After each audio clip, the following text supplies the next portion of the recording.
Você alguma vez já ouviu a expressão "não podemos nos banhar duas vezes no mesmo rio, porque as águas se renovam a cada instante"? Sabe quem disse? Em qual sentido? Nesta aula falaremos um pouco sobre Heráclito de Éfeso.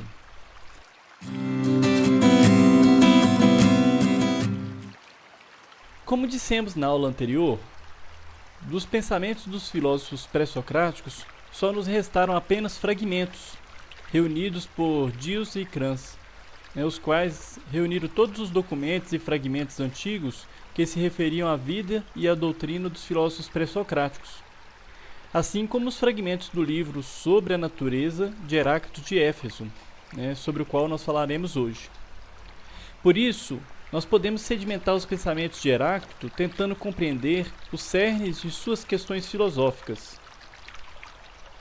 Heráclito viveu entre os séculos VI e V a.C., em Éfeso. Ele era denominado obscuro. Por que obscuro? Porque ele escrevia aforismos num estilo que limitava a compreensão ao vulgo. As pessoas não conseguiam compreender o que ele queria dizer. Para quem não sabe, aforismos ou aforismas são frases que expressam de maneira condensada uma ideia, um fato, uma regra. Segundo Heráclito de Éfeso, tudo muda, ou seja, panta rei. Nada permanece como é. Essa frase ficou muito famosa, Tudo flui, tudo muda. Existem filósofos que se opuseram a esse pensamento, como Parmênides de Eleia, que nós falaremos na próxima aula.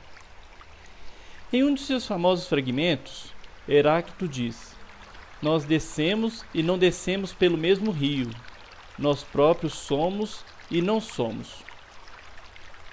Com isso, ele não se limita a dizer que nós sempre banhamos em outras águas que vêm, mas também que nós não somos os mesmos que éramos antes de entrar no rio. Esse devir ou vir a ser não é para ele sinal de instabilidade da existência, mas é a própria existência, pois para ele o que é oposição se concilia, e das coisas diferentes nasce a mais bela harmonia, e tudo é gerado por via de contraste. Imaginemos que não existisse a guerra, por exemplo. Também não existiria o conceito de paz. Por enquanto nós não estamos fazendo um juízo de valor, Se é bom ou se é ruim existir a guerra ou não. Nós estamos só dizendo que para existir o conceito de paz, precisa haver o conceito oposto. Se não existisse, por exemplo, o frio, também não existiria o calor. Se não existisse o úmido, também não existiria o seco. Se não existisse a fome, também não existiria a saciedade. Esse conceito nos remete ao dinamismo da existência, aquilo que impele o existir. O frio se torna morno, depois quente. O quente se torna frio, depois morno. A fome impele a saciedade e assim por diante. Para Heráclito, o fogo reflete essa harmonia dos contrários e está presente na natureza de todas as coisas e as governa na sua transformação. Heráclito ele procura elementos de busca da verdade e, assim como os filósofos que o antecederam, ele alerta para o perigo de se basear nos sentidos nessa busca, o que poderia fazer com que o ser humano se prendesse nas aparências, o que geralmente fazem aqueles que se baseiam na doxa, opinião.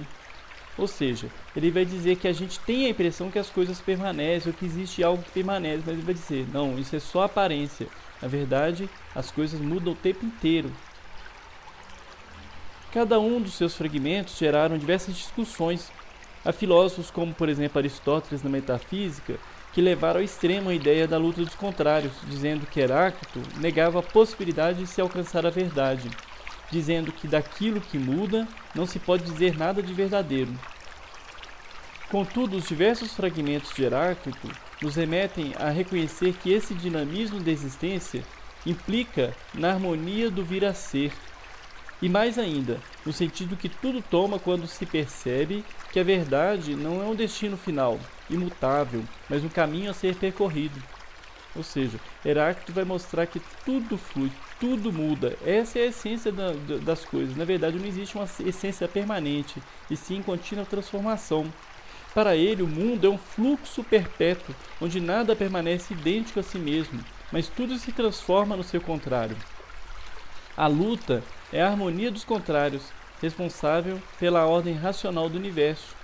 A nossa experiência sensorial, os nossos sentidos, percebe o mundo como se tudo fosse estável, permanente, mas o pensamento sabe que nada permanece. Para Heráclito, tudo se torna contrário de si mesmo. Ou seja, nós poderíamos resumir o seu pensamento da seguinte maneira: o logos, a razão, é a mudança e a contradição.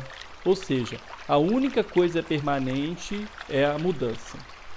E contra ele, nós vamos ter uma oposição, a Parmênides de Eleia, que nós falaremos um pouco na próxima aula. Então, muito obrigado pela atenção. Até a próxima aula. Qualquer dúvida, crítica ou sugestão, podem deixar nos comentários.